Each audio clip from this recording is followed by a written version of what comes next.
Welcome to a new Waterwave TV interview. Today we got Essjay, the Afrocentric Ratchet, in the building. One of the most original names, I think, coming out of Minnesota. I think so too. I don't know anyone else that has the Afrocentric Ratchet in their name, and even Essjay, like the way it's spelled and everything. Yeah, people really don't realize that the Essjay is just initials, so I feel like I ooped over their head off top with that one. Mm-hmm. How did you come up with that name? Back in like 2014, I worked at like a call center, and I was in a training class, and like everybody in the class had similar names to like Sarah, Sharon, Shara, shit like that. And I don't like being grouped in with nobody, so I was like, I'm just going by Essjay. And I'm a weirdo, so I had to spell my shit out to be different. Essjay. It's just the phonetic spelling of the letters. But people really be tripping off that. Like, they're like, I thought it was like Essjay or it's like a special name. Like, nah, it's just S and J. Yeah. Makes sense. But how does the Afrocentric Ratchet part come in? So I made it my Instagram name like a few years ago on just some fun shit before I made music or anything. Okay. And then when I started making music, it just became like its own persona, its own like representation of the dichotomy of my artistry. Like, I'm Afrocentric, we make real poetic shit, but then we also gonna shake some ass too. So, you know, it was me. So I just said, fuck it, we gonna be everything. We all that. Essjay, the Afrocentric Ratchet. Yeah, I think your music has a lot of like a lot of different styles, or caters to a lot of different audiences depending on whatever one you're performing. Yeah. And like when we did our show together, it was just like it was just all different styles, like throughout every song by song. Yeah, I feel like whenever I do shows, I try to make sure I show people I can rap for real before I get to, bending over and twerking and shit. Like, I want to really solidify in your mind I'm a real rapper, like, before anything else. Or even if I do, like, more soulful shows, I want to show you that I really rap before you think I'm a singer or anything like that. Like, I'm really about the bars first. Are you more passionate about the rapping or the singing? I don't consider myself a singer. I call it draking. Like, I can hold a solid note, but like, people like, you can sing, Essjay. Like, nah, like, I'm a real spitter first. All day, every day. It just so happens I got, decent vocal cords sometimes. Yeah, I feel like being like a female rapper is like it's like a positive, because I feel like there's a lot more female singers. Like, that's like a lot of girls like get into music by, just like because they have a nice voice, or, taking choir or whatever it may be in high school, and they realize they have a nice voice, and then they kind of get put into a category of just being like a vocalist or like a background singer or something. So I think like having that star power of like being a rapper is a little bit more meaningful for a name, or like can build a brand a little bit better. I think so too. I was scared of singing because like when I was a shorty, people be like, you sound like a goat when you sing. Cause I used to listen to like gospel, and they used to always like make their voices kind of like waver when they sung. So I was trying to like emulate that. So like people used to heat my ass like, you sound like a goat, G. So I just stopped singing like for years and years and years. And I didn't get into rap until I was like 20, 23, 24 years old. So I'm a late bloomer, and even in that respect. But vocals is cool, but being able to sit down and really stream together schemes and thoughts and stories, and being able to just go bar for bar, that's where my heart lies. Are you? We're currently in Minnesota. Were you born and raised here? Oh, not even a little bit. Okay. I'm from Chicago.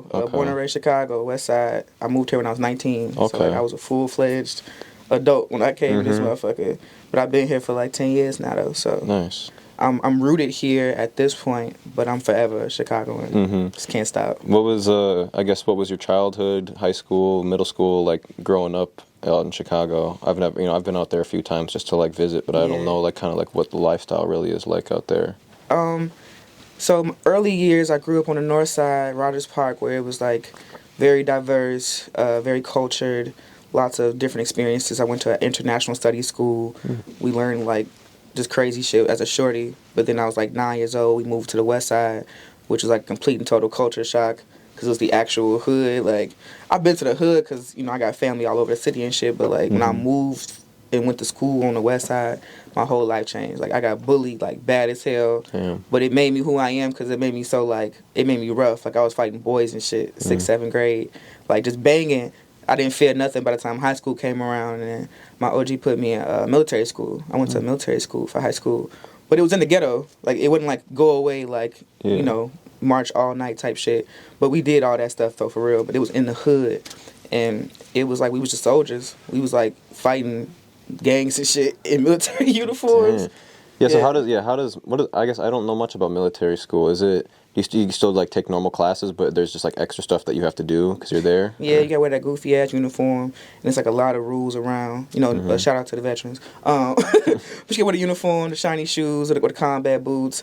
You gotta learn all the marching and the long paragraphs of shit I didn't care about.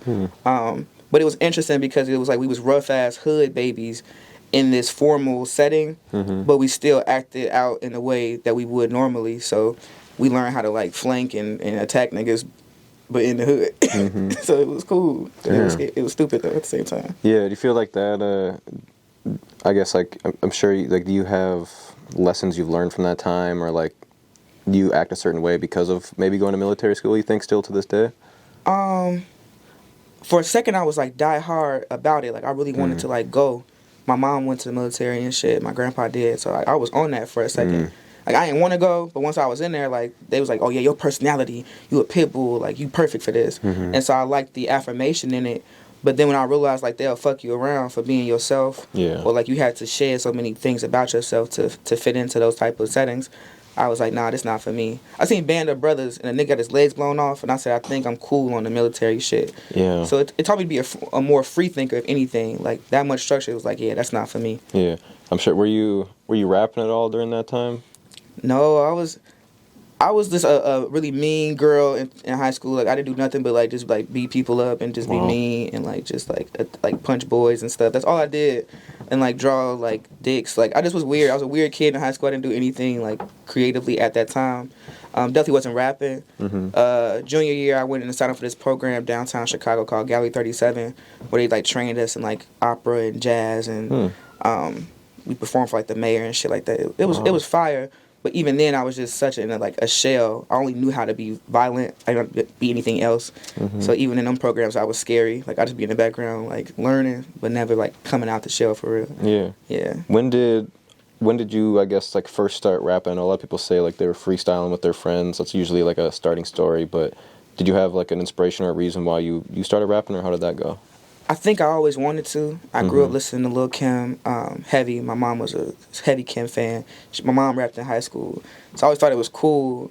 And then like my baby dad in high school, he used to rap, and like all the boys would be sitting around beating on tables, and I'd be saying shit in my head, but I was too scared to do anything for real. But like by the time I got to a place in my life where I needed to figure out who I was, I was going through like mental health shit, like homelessness, transitioning from Florida back to Minnesota after like a failed move, all types of shit. I just was in a chaotic mental state, and in that state, I became like fearless. So I was like, fuck it, I want to learn how to record now. I want to learn how to write. And so I had a homie show me how to do it, and I like locked myself in a room for like 2 weeks and just wrote, recorded, learned how to make beats, and I just haven't stopped ever since them 2 weeks. So do you still like record yourself? Yeah. And make your own beats and stuff a lot then, or? I don't make beats because it's all consuming to me. Like, you know what I'm saying? Like, if I make a beat, I'm in that beat. Yeah. I gotta come out of it and like write to it. That's not really me.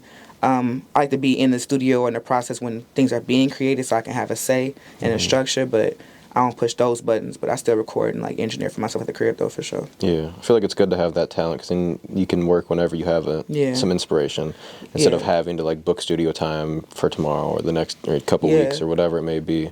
At the very least, to get your ideas out, because I'm an ass at like production and like engineering shit for real. I don't know none of the fancy buttons, like all that type of shit, but I knew I wanted to be able to at least get my ideas out. So when I walked into a studio with my boys, and I'd be like, okay, this is what I want. This is how I want it structured. I already know, opposed to coming in here and then bullshitting for 2 hours in the studio. Like I'm very streamlined when it comes to work. Yeah.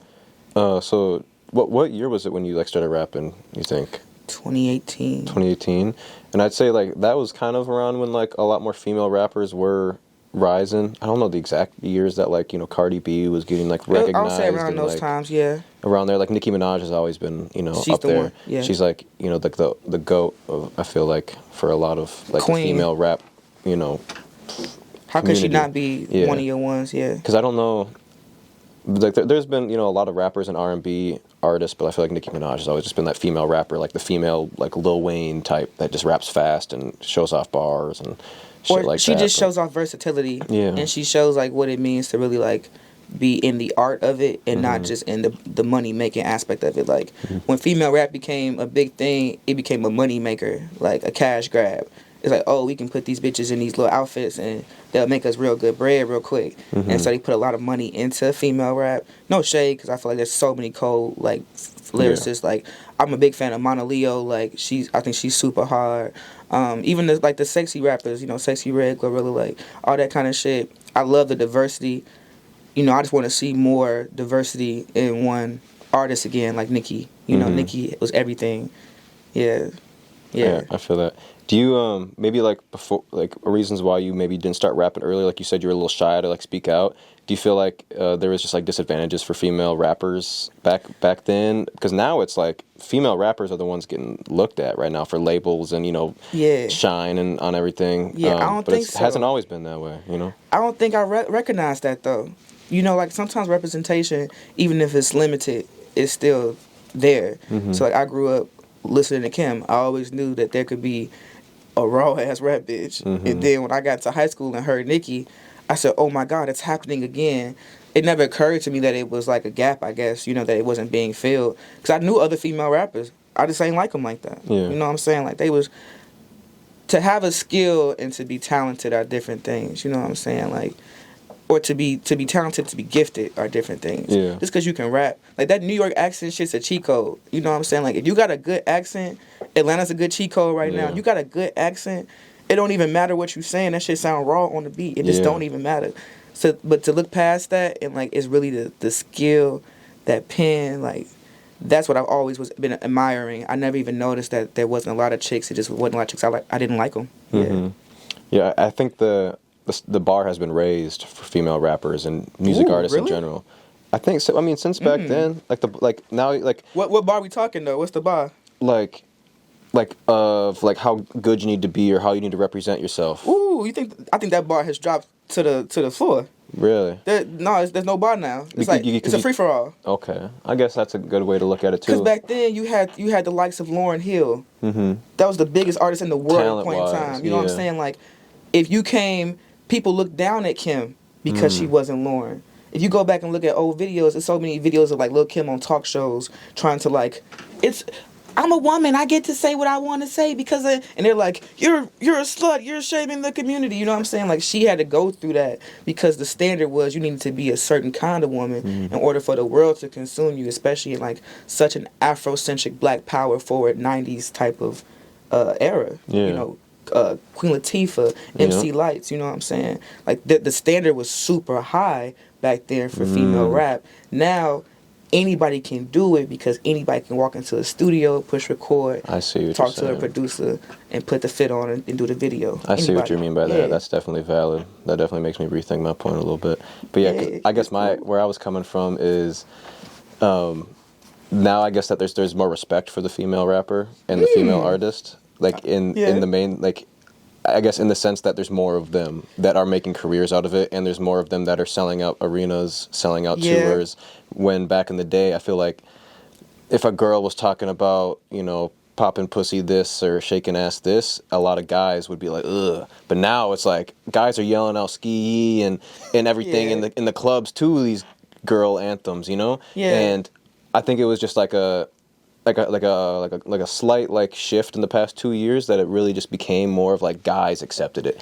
Girls have always like loved that shit. Yeah, we love being able to do that shit. Yeah. Like even me personally, like I wasn't super into all that shit right away, but now it's growing on me. Like I don't get exposure to it. You get used to it. You know what I'm saying? And then also I feel like it's like a secret taboo thing that all people enjoy. Like girls love trap music. We love to be like drugs, guns, bow, bow, bow. We're not doing none of that shit. We got manicures. We cool. But like I think dudes want to be like with the hoes, like, because feel good music is still feel good music, and I feel like ultimately a lot of what you see in the female rap is like it feels good because women are being able to say this my shit, this what I want to say, this what I want to do, and can't nobody stop me. So it feels good. We're not debating the lyrics. We're not debating the you know the complexity of the artistry.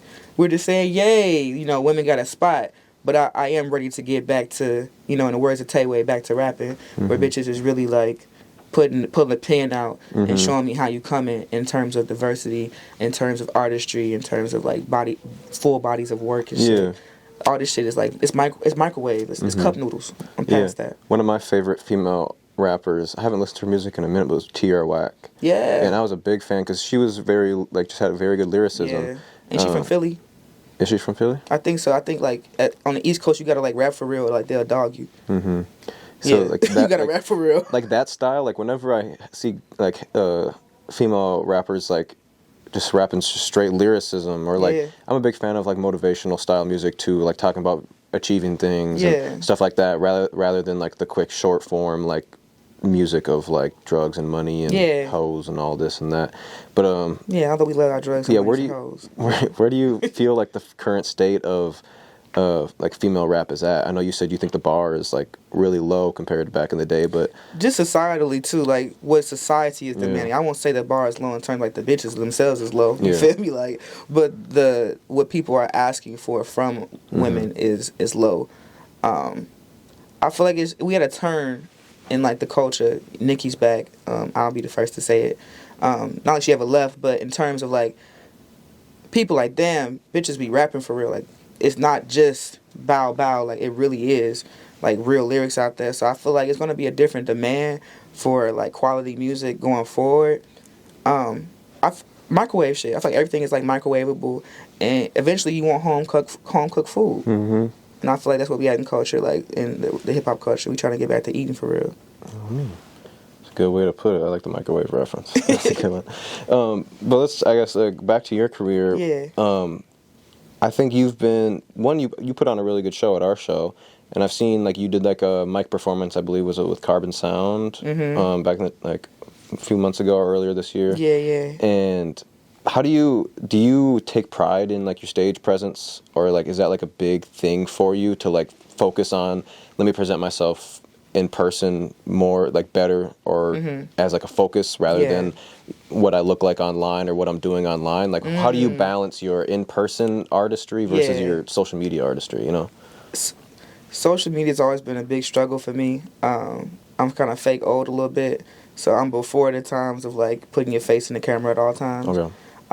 Some of my favorite artists, you couldn't go online and look at them and what they were eating for lunch, and that's what I miss is like like when MTV Cribs came out and you could see someone's life. That was like, whoa, like, I can see how this person lives. That like you wouldn't see them everywhere you go. And that's why people used to pass the fuck out when they seen people, because you couldn't see them everywhere. You know what I'm saying? Like, oh my God, it's Michael Jackson standing here, because you couldn't see Michael Jackson on fucking Instagram. So like that's a huge thing. So for me, it's been kind of difficult. But a mentor of mine, V Bohem, she told me that I had to learn how to cultivate what I'm willing to share. You know, like I don't got to give the internet everything of me, because that's the part that was sucking me dry. Like I'm supposed to be like, I never want to get on for being funny. I think I'm hilarious, right? But if I get on TikTok to making funny videos, like, and I blow up for like being funny, they're like, oh, she rap? No one want to hear that shit. You know, like I never want to be that person, so I try to stay in my lane in terms of like my art is my focus. I want to be like Kendrick and Cole, who when I pop out, people care about what I'm doing, not about who I'm doing. You know, shit like that. But now I'm like, okay, that don't work. we in the age of like, if you new, you gotta introduce yourself to new faces. So now I'm just like, okay, I want to be myself in ways that feel good to me. So I share, you know, clips, snippets, shit like that, or just me being stupid, vulnerable, funny, going through bullshit. But in terms of the stage presence, like the stage show, that's everything to me. Like if you've been to a Yodi Fest, Yodi Palooza, any show I've thrown, like you'll see like that's the thing I care about the most. Is how you feel when you see me perform. You'll never forget it. I'm probably gonna do something theatrical. I might change my wig in the middle of the damn show. Who knows? 'Cause I'm all about like the experience, about how you felt. I don't drop music often because I'm just really like a vacuum creator and perfectionist. But people come to my shows to see me just because they saw me the last time and say, oh, I got to see that bitch again. I got to see her every time I could see her, because this is the rawest shit ever. And it's never the same show twice. And I think people really value that in me, and I value that in myself for sure. Yeah. I think that's a really good way to go about it, because even in this social media era of like, everyone's like being a gimmick online may boost your music career more than actually just dropping good music. There's also people that really just enjoy seeing a live performance, and I've learned that over the years too, that like like there's an artist in Minnesota, Prof. Like he puts on some of the best live performances, even if it's just him on stage. And tours and sells out and all that and good tours shit. sell out, and his music, like some people really reminisce with his music online, and it does well on streams, but he would not be nearly as big if it wasn't for what he did at Soundset in 2015, or, you know, to like really be like, who is this guy? Like, I love, like, I'm here to see a live Those things performance, inspire like, cult followings, though. Like, you'll remember where you were when you saw this crazy ass show, and the motherfucker like flipped off a speaker and like farted on you when he landed. Like, you're never gonna forget that moment. And people not focused on creating like cult followings anymore. Like, people who going to fuck with you 10 years from now if you still doing the same song. Like, it's niggas who don't want to hear your song 10 minutes from now, but you trying to, you know, rock your hips on TikTok to keep them entertained. You know, like them flighty fans, I don't fuck with that. I think that's one thing that you do really well, that you said, like, you care about the quality of what you're putting out a lot. One of your recent videos, might be your most Batgirl. Is that your most recent music video? Mommy's most recent drop, but Batgirl's most recent film.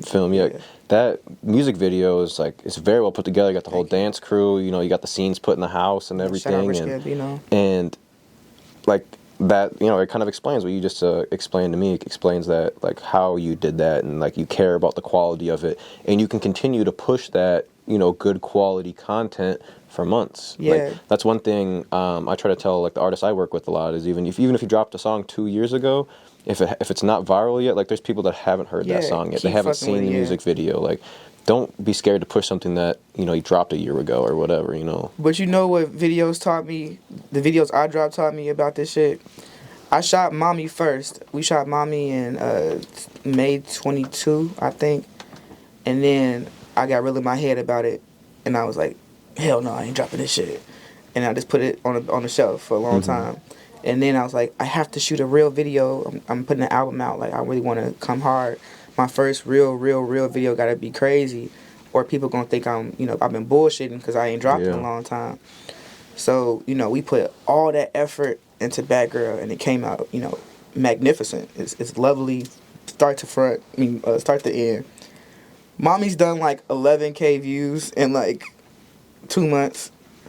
I dropped Batgirl a year ago. It was like 2K. You know what I'm saying? Like, it's not about what you think is going to be the best thing. It's not about what you think is the hottest shit. Like, I've always been an artist where I only cared about I only create because I want to create type shit. But, like, it's not about me when it comes to this streaming shit, this social media shit. Like, it's really about what people want to consume. And people just want to see, like, cameras shake side to side and, like, bitches, like, look cute. Like, that's what they want. It just so happens that if you tune in long enough, you're going to hear me really spit, and that's going to lock you in on a different level. But, like, people really want to see a motherfucker just stand in front of a hanging mic and spit some shit, to be honest. Do you have, like, any moments in your career that you credit to being, like, a big stepping stone on something you did that has kind of, like, solidified your name maybe in the city of Minneapolis, St. Paul, or just in general, like, something you're proud of doing, you know? Definitely my Yodi events. I dropped the Project Yodi in 2020. And then we fucking threw the first Yodi, like, party right before lockdown.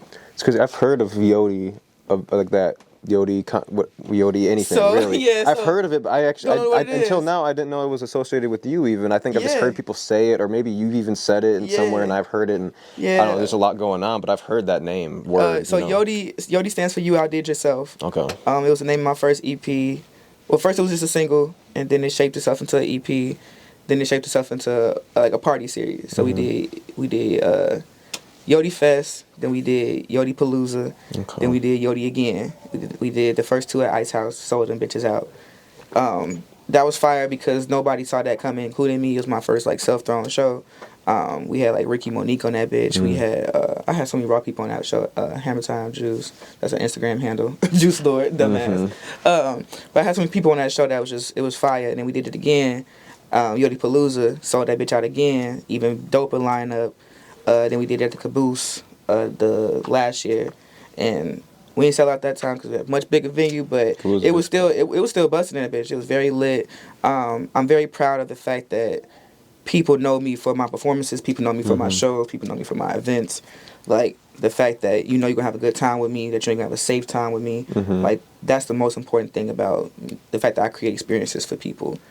I'm super proud of that shit. Yeah, whenever I've asked other promoters or people that put on shows or venues, like if I'm looking for like, hey, like what female artists like should I throw on a show right now? Like who's really going crazy? Like I'll ask a lot of female promoters because they're a little more tapped in to that more than I am sometimes. And your name gets brought up every time. Like everyone's always recommending Essjay. I appreciate that. I know we just threw our female show last time, but I think you had a show at First Ave recently, right? Or you have one coming up? Yeah, I got one Tuesday. We had a Basement Gang. That's September what it was. 19th. Yep, and because I wanted to book you, and when I did, they were like, you were like one of two people that couldn't get booked because it was in the same month, and they don't like to have people on the same show. I've been getting a lot of emails like that lately. Like they've been making me pick shows and shit when it comes to certain venues because my name be up on certain too many bills. Yeah. It feels good. I just want to figure out how I can like branch more pockets of the city to be on one accord because like I feel like a lot of different little communities know me, but those communities don't know each other.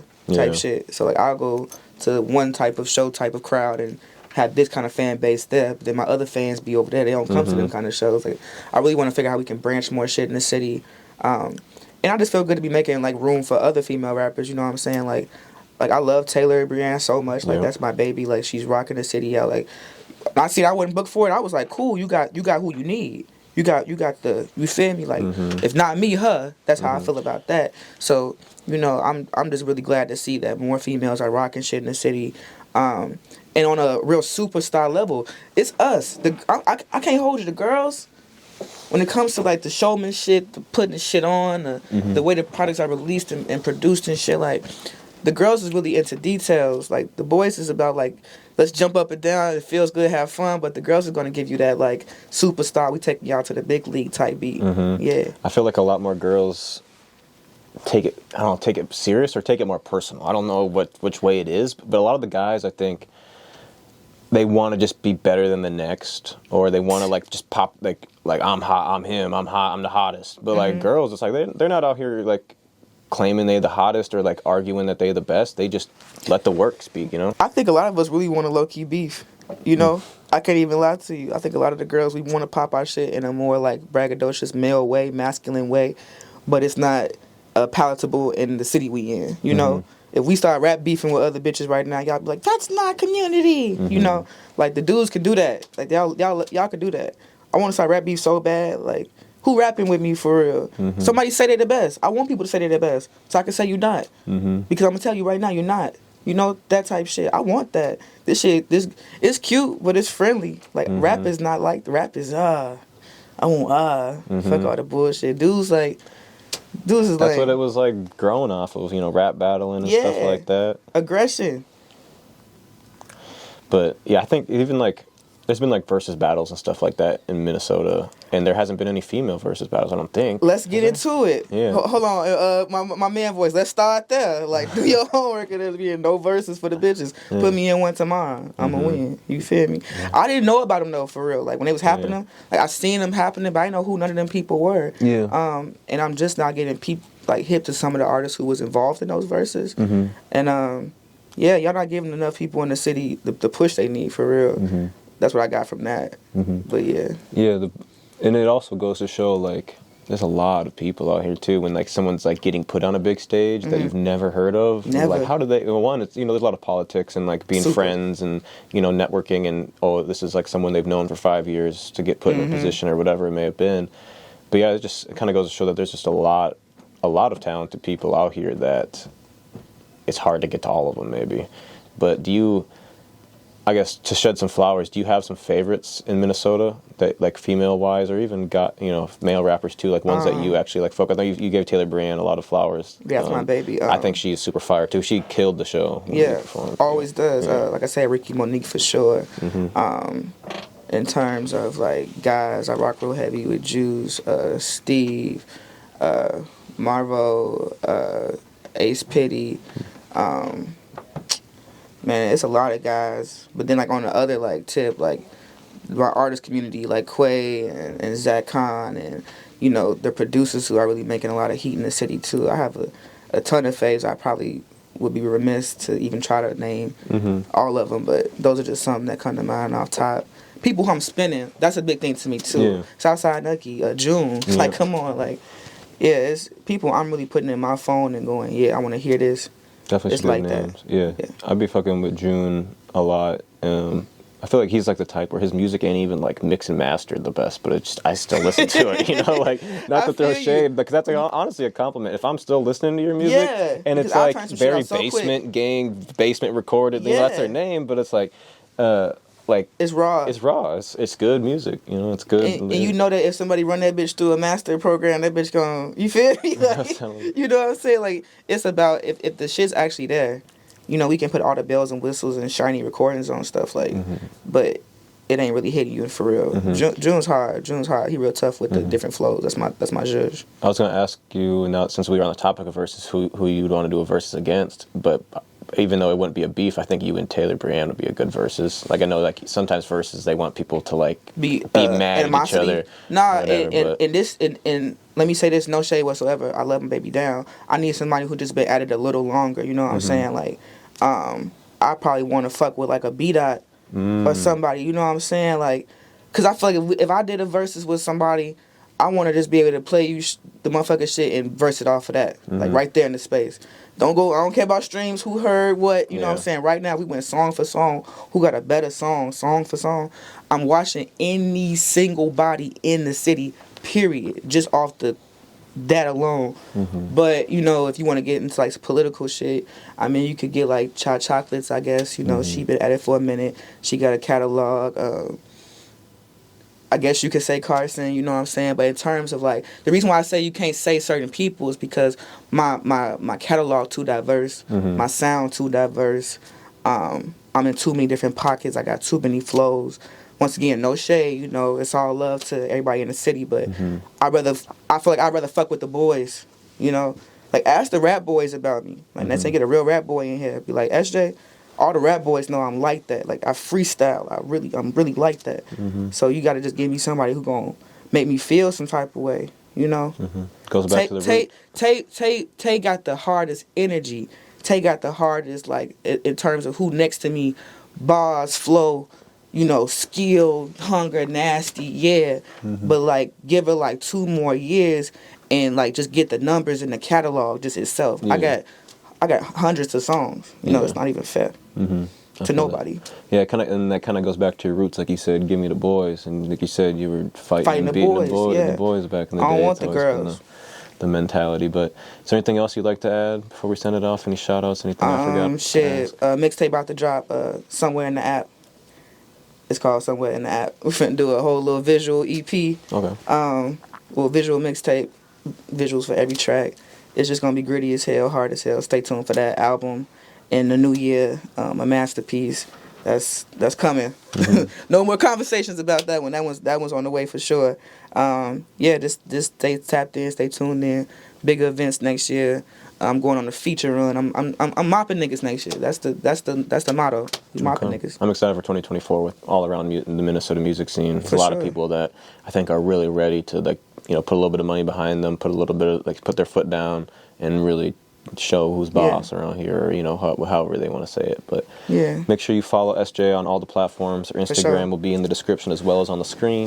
Come shop with us at 1521 Como Avenue, Southeast Minneapolis, Minnesota. We got the Jordans, we got vintage, we got all the sneakers, designer, hype, all that stuff. Follow us at Waterwave TV everywhere. Wherever you listen to your podcast, get your anythings, vlogs, all that stuff. Drink Crooked Beverage. It's co-signed by Essjay. The best THC drink in Minnesota. But we out. Peace.